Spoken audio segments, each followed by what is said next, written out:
High guys, welcome to tweet chat with Venkatesh. ఇవాళ morning నేను ట్విట్టర్లో ఒక ఫోటో పెట్టాను, షేర్ చేశాను. దాన్ని ట్విట్టర్లో ఫాలో అయ్యే చూసే ఉంటారు. అదేంటంటే ఏబి డివిలియర్స్ ఇప్పుడు కామెంటరీ కోసం ఇండియా వచ్చాడు. ముంబైలో వీల్ చైర్లో పరిమితమైన కొంతమంది ఫిజికల్లీ ఛాలెంజ్ పీపుల్ ఉంటారు కదా, వాళ్ళతో కలిసి వీల్ చైర్లో కూర్చొని క్రికెట్ ఆడుతున్న ఫోటో పెట్టాను. నేను ఇట్స్ ఎ గ్రేట్ జెస్చర్ అని చెప్పి ఆ ట్వీట్ని నేను షేర్ చేశాను. Great gesture by the legend ఆ లెజెండ్ అన్నమాట. దానికి ఇప్పుడు కొంతమందికి చాలా వెటకారం ఉంటుంది. ఏంటంటే గొప్ప గొప్ప వాళ్ళని కూడా వెక్కిరించడం అలవాటు ఉంటుంది. వాళ్ళు ఏమంటే ఒక మహానుభావుడు దాని కింద కామెంట్ ఏం పెట్టాడంటే, ఈ లెజెండ్ ఎన్ని ట్రోఫీలు గెలిచాడో చెప్పండి అని చెప్పి. దానికి కొంతమంది రకరకాలుగా రియాక్ట్ అయ్యారు, అది వేరే విషయం. But AB de Villiers is a legend. ట్రోఫీలతో సంబంధం లేదు, because cricket is a team game. నేను చెప్పొచ్చేది అంటే cricket is a team game. South Africa ఎలా చోకర్స్గా ఉన్నారు, వాళ్ళు ఎన్నోసార్లు అవకాశాలు కోల్పోయారు. Even AB de Villiers 2015 one day world కప్లో కెప్టెన్గా ప్లేయర్గా ఎంత బాగా ఆడి టీంని సెమీస్ దాకా తీసుకొచ్చాడు. అక్కడ సైన్ దౌడ్ లాగా మరొక సౌత్ ఆఫ్రికన్ బర్న్ ప్లేయర్ అతన్ని ఎలా అడ్డుకున్నాడు, సౌత్ ఆఫ్రికాలో పుట్టి పెరిగిన ఒక ప్లేయర్, అవన్నీ మనకి తెలుసు. సో ట్రోఫీలకి ఇండివిజువల్ పర్ఫార్మెన్స్ సంబంధం లేదు కదా క్రికెట్లో. ఈవెన్ ఐపీఎల్లో కూడా అదే జరుగుతుందని చెప్పడానికి నేను వీడియో చేస్తాను. ఆరెంజ్ క్యాప్, పర్పుల్ క్యాప్ గురించి మనం బోల్డ్ అంతా మాట్లాడుకుంటాం, కానీ cricket is basically A team game. గమ్మత్ ఏంటంటే 17 సీజన్లు గడిచినాయి. 17 సీజన్లలో మీకు 5 సార్లు మాత్రమే orange cap or purple cap గెలిచిన ప్లేయర్స్ ఉన్న టీమ్స్కి ట్రోఫీస్ వచ్చాయి. 3 సార్లు పర్పుల్ క్యాప్ గెలుచుకున్న టీంకి చెందిన ప్లేయర్స్ ఉన్న టీమ్స్కి ఐపీఎల్ ట్రోఫీస్ దక్కాయి. 2 సార్లు మాత్రం. మామూలుగా మనం ఏమనుకుంటాం, బ్యాటింగ్ బ్రహ్మాండంగా చేయడం అనేది ఇంపార్టెంట్, బ్యాట్స్మెన్స్ గేమ్ అది ఇది అనుకుంటాం కదా, కానీ బౌలర్స్ మ్యాచ్ గెలిపిస్తారు. సో 2 సార్లు మాత్రమే orange cap winners they finished on the with the trophy winnowing side. Trophy గెలిచిన సైడ్లో భాగంగా ఆరెంజ్ క్యాప్ విన్నర్స్ 2 సార్లు మనకు కనిపించారు. So orange cap, purple cap అనేదో మనం గొప్పగా చెప్పుకున్నాం, బ్రహ్మాండంగా ఆడాడు ప్లేయర్, కానీ అవి మీకు అంటే ఆ ఇండివిజువల్ పర్ఫార్మెన్సెస్ మీకు ట్రోఫీ గెలిపించబట్టు. టీం అంతా కూడా జెల్ కావాలి, టీంలో ఆ బాండింగ్ ఉండాలి, ప్రతి ఒక్కరూ కాంట్రిబ్యూట్ చేయాలి. అంతేగాని ఒక ఆరెంజ్ క్యాప్ విన్నర్ ఉన్నాడు, లేకపోతే ఒక పర్పుల్ క్యాప్ విన్నర్ ఉన్నాడు అలా అంటే కూడా. ఇంకొక గమ్మత్తైన విషయం మీకు చెప్తాను, మీకు ఆ గ్రాఫిక్ కూడా చూపిస్తాను. 4 సందర్భాల్లో ఆరెంజ్ క్యాప్, పర్పుల్ క్యాప్ గెలిచిన టీమ్స్ 2 ఒకే సీజన్లో గెలిచిన టీమ్స్ ఉన్నాయి. ఒకే సీజన్లో ఆ సీజన్కి చెందిన ప్లేయర్స్ ఆరెంజ్ క్యాప్ గెలుచుకున్నారు, పర్పుల్ క్యాప్ గెలుచుకున్నారు. కానీ అలాగా ఆరెంజ్ క్యాప్, పర్పుల్ క్యాప్ విజేతలు తమ టీంలో ఉండి కూడా ఆ 4 సందర్భాల్లో కూడా టీమ్స్ ట్రోఫీలు గెలవలేదు. ఇలా ఉంటుంది. ఈ కరెంట్ సీజన్ చూశాక నాకు ఐడియా వచ్చింది, ఇదేంటబ్బా ఇలా ఉందని చెప్పి. ఎందుకంటే గుజరాత్ టైటన్స్ ఇండివిజువల్ పర్ఫార్మెన్సెస్ బ్రహ్మాండంగా ఉన్నాయి. Sai Sudharsan top scorer, most ఇంప్రెసివ్గా పర్ఫామ్ చేశాడు, అందరి దృష్టిని ఆకర్షించాడు. 759 రన్స్ చేశాడు. 759 రన్స్ చేసింది ఐపీఎల్ చరిత్రలో ఐ థింక్ 4 మాత్రం ఉన్నారు. విరాట్ కోహ్లీ 2 సార్లు చేశాడు, వార్నర్ చేశాడు, గిల్ ఒక 2 సీజన్స్ బ్యాక్ గిల్ చేశాడు. ఇప్పుడు సాయి సుదర్శన్ 700+ రన్స్ చేసిన క్రికెటర్స్. దాంట్లో 759 రన్స్ చేశాడు. యాజ్ బీన్ మోస్ట్ కన్సిస్టెంట్గా ఆడాడు. బట్ వాళ్ళ టీం ఎలిమినేట్ అయిపోయింది. అదే టీంలో ప్రసిద్ధ్ కృష్ణ ఉన్నాడు, 25 వికెట్స్ ఒక సీజన్లో తీయడం అంటే ఆషామాషి విషయం కాదు. పర్పుల్ క్యాప్ విన్నర్స్ 25 వికెట్స్ తీసుకున్న సందర్భాలు తక్కువ. సరే, 25 వికెట్స్ తీసుకుని కూడా he finished on the losing side. ఎలిమినేటర్లో ఆ టీం వెళ్ళిపోయింది. సో అది పరిస్థితి. అదే శుభ్మన్ గిల్ నెంబర్ 3 పొజిషన్లో ఉన్నాడు మోస్ట్ రన్స్ చేసిన వాళ్ళలో. సూర్యకుమార్ తర్వాత టాప్ 10లో తీసుకుంటే బట్లర్ కూడా ఉన్నాడు. సో 3 జీటీ ప్లేయర్స్ టాప్ 10లో ఉన్నారు. అయినా కూడా జీటీ టీం ఎలిమినేట్ అయిపోయింది ఎలిమినేటర్లో. వాళ్ళ టీంకి చెందిన 2 ప్లేయర్స్ ప్రసిద్ధ్ కృష్ణతో పాటు సాయి కిషోర్ విత్ 19 వికెట్స్, అతను కూడా టాప్ 10లో ఉన్నాడు, టాప్ 5లో ఉన్నాడు ఇంకా మాట్లాడాలంటే. అయినా సరే ఆ టీం ఓడిపోయింది. సో మీకు ఈ క్యాప్స్ అనేవి, క్యాప్స్కి కప్పులకి ఎలాంటి సంబంధం లేదు. క్యాప్స్ ఒకరికి వస్తాయి, కప్పులు ఇంకోరికి వస్తాయి. సో అది చాలా క్లియర్గా మనకు అనిపిస్తుంది. నేను ముందుగా మీకు ఆ గ్రాఫిక్ చూపిస్తాను చూడండి. దాంట్లో ఎప్పుడు కూడా చాలా అరుదైన సందర్భాల్లో మనకి ఆ కప్పులకి క్యాప్లకి ఆ లింక్ కుదిరేది. 2008లో 2008లో అప్పుడు పాకిస్తాన్ వాళ్ళు కూడా ఆడేవారు. మీకు ఐపీఎల్లో లేట్గా ఫాలో అవుతున్నారు, మరి యంగ్ వాళ్ళు ఉంటారు, వాళ్ళకి కొంచెం ఆశ్చర్యంగా ఉంటుంది. అప్పట్లో పాకిస్తాన్ చెందిన Sohail Tanvir left arm pacer, wrong footed డెలివరీస్కి అతను ఫేమస్. అతను రాజస్థాన్ రాయల్స్ ట్రాఫీ గెలిచింది, కానీ అప్పుడు అతను రాజస్థాన్ రాయల్స్కి ఆడుతూ పర్పుల్ క్యాప్ గెలిచాడు. సో ఫస్ట్ సీజన్లో ఒక purple cap winner finished on the winning side. 2009లో RP Singh from Deccan Chargers, అప్పుడు హైదరాబాద్ ఫ్రాంచైజ్ పేరు డక్కన్ చార్జెస్ కదా, డక్కన్ చార్జెస్ని ఆర్పి సింగ్ ఎక్కువ వికెట్లు తీశాడు. అతను విన్నింగ్ సైడ్ మెంబర్గా ఉన్నాడు. మళ్ళీ కొంత గ్యాప్ తర్వాత 2014లో కేకేఆర్ రెండోసారి టైటిల్ గెలిచినప్పుడు రాబిన్ ఊతప్ప ఆరెంజ్ క్యాప్ విన్నర్గా గెలిచాడు. ఫస్ట్ టైం ఒక ఆరెంజ్ క్యాప్ విన్నర్ విన్నింగ్ సైడ్లో ఉండడం, ట్రోఫీ విన్నింగ్ సైడ్లో ఫినిష్ చేయడం అనేది మొట్టమొదటిసారి. 2016లో ఎస్ఆర్హెచ్ ఒకసారి ట్రోఫీ గెలిచింది. అప్పుడు Bhuvneshwar Kumar bowled beautifully. Bhuvneshwar Kumar purple cap గెలుచుకోవడం కాకుండా ఎస్ఆర్హెచ్ విన్నింగ్ టీం మెంబర్గా ఉన్నాడు. 2021లో చెన్నై సూపర్ కింగ్స్ ట్రోఫీ గెలిచినప్పుడు రుతురాజ్ గైక్వాడ్ ఆరెంజ్ క్యాప్ గెలుచుకున్నాడు. ఆరెంజ్ క్యాప్ గెలుచుకుని సిఎస్కే విన్నింగ్ టీం మెంబర్గా, ట్రోఫీ విన్నింగ్ టీం మెంబర్గా ఉన్నాడు. సో 5 సందర్భాల్లో మాత్రమే, 17 సీజన్లో 5 సందర్భాల్లో మాత్రమే మీకు ఆరెంజ్ క్యాప్ విన్నర్ కానీ పర్పుల్ క్యాప్ విన్నర్ కానీ మీకు జట్టుకి ట్రోఫీ గెలిపించి పెట్టారు. వాళ్ళు ఏంటంటే ఇండివిజువల్గా క్యాప్లు గెలుస్తున్నారు కానీ ట్రోఫీలు రావట్లేదు. మీకు 4 వేరే సందర్భాలు ఉన్నాయి. 2013లో సిఎస్కే రన్నర్ అప్గా నిలిచింది. అప్పుడు మీకు Mike Hussey orange cap winner, Bravo purple cap winner, కానీ వాళ్ళకి ట్రోఫీ దక్కలేదు, కానీ ఫైనల్ దాకా వెళ్ళారు.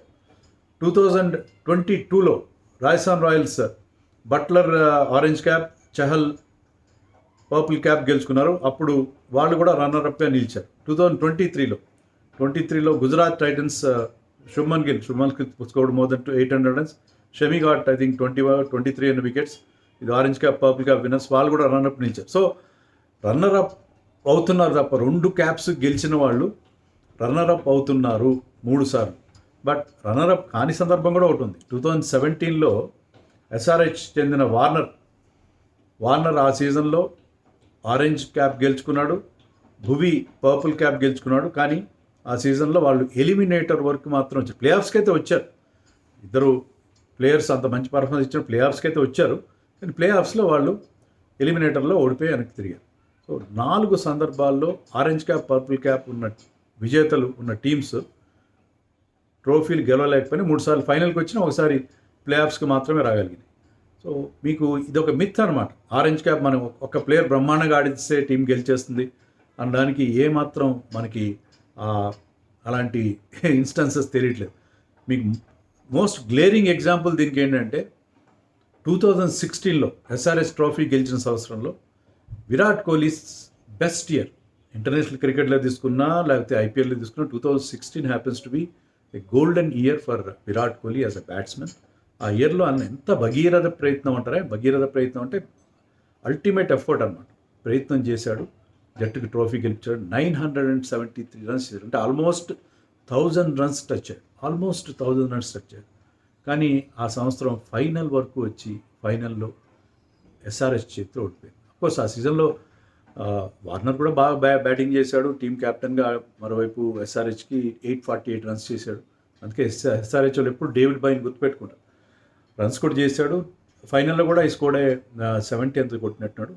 విరాట్ కోహ్లీ ఫైనల్లో కూడా 50 చేశాడు, కానీ మిగతా వాళ్ళు సరిగా ఆడలేదు. అప్పుడు బెన్ కటింగ్ మనకి రిప్లేస్మెంట్గా వచ్చినట్టున్నాడు. లేట్గా వచ్చిన ప్లేయర్స్ సడన్గా వాళ్ళు హీరోలుగా మారడం, బెన్ కటింగ్ అప్పుడు మర్చిపోరు ఎవరు, ఎస్ఆర్హెచ్ ఫ్యాన్స్ కానీ ఆర్సీబీ ఫ్యాన్స్ కూడా మర్చిపోరు ఫర్ రాంగ్ రీజన్స్. సో అన్నీ అలా విరాట్ కోహ్లీ ఎంతో బ్రహ్మాండమైన ప్రయత్నం చేసిన దానికి బెన్ కటింగ్ లాంటి ఒక సైంధవుడిలాగా అడ్డుపడ్డాడు.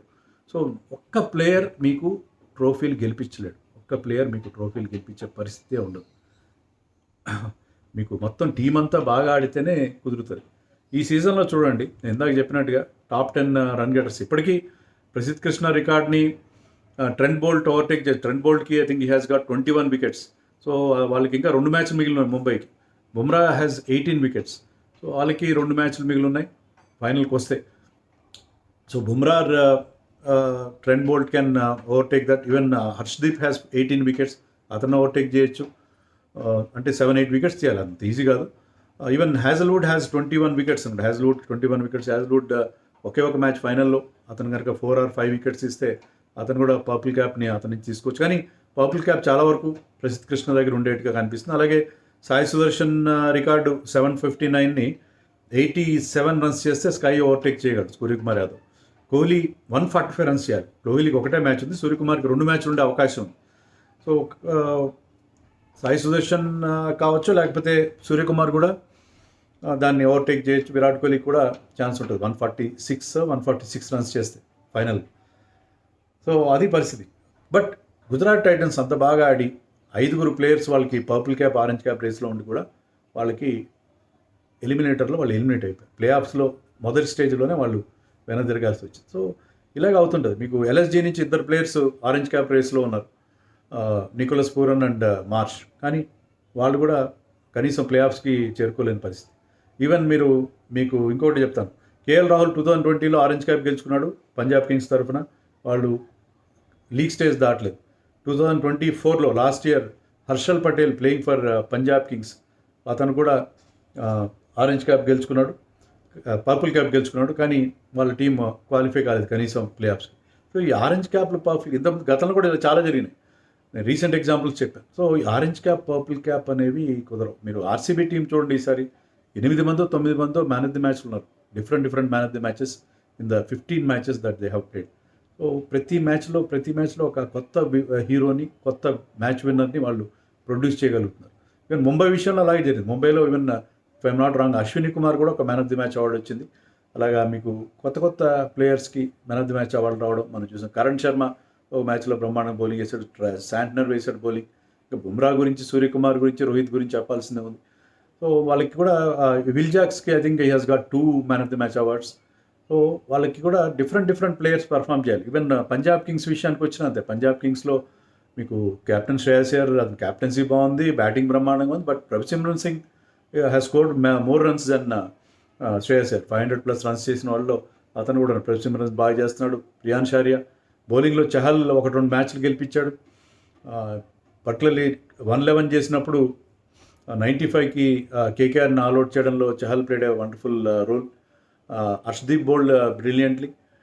వాళ్ళకి డిఫరెంట్ ప్లేయర్స్ వాళ్ళు కూడా. Even Nehal Wadhera is doing well. So వాళ్ళకి ఇప్పుడు గుజరాత్కి ప్రాబ్లం ఏంటంటే they're depending on just 3 players, 3 batsmen మీద ఎక్కువ డిపెండ్ అయ్యారు. బౌలింగ్లో కూడా they're dependent on Prasidh Krishna and Sai Kishore. మిగతా బౌలర్స్ సిరాజ్ కూడా ఆఫ్ లేట్ పెద్దగా బౌలింగ్ సరిగ్గా చేయకపోవడం. సో మీకు కొంతమంది మీద డిపెండ్ అయితే మీరు 3-4 ప్లేయర్స్ మీద, ఎందుకంటే బట్టర్ లేకపోతే అది జైంట్ సైజ్డ్ హోల్గా మారింది.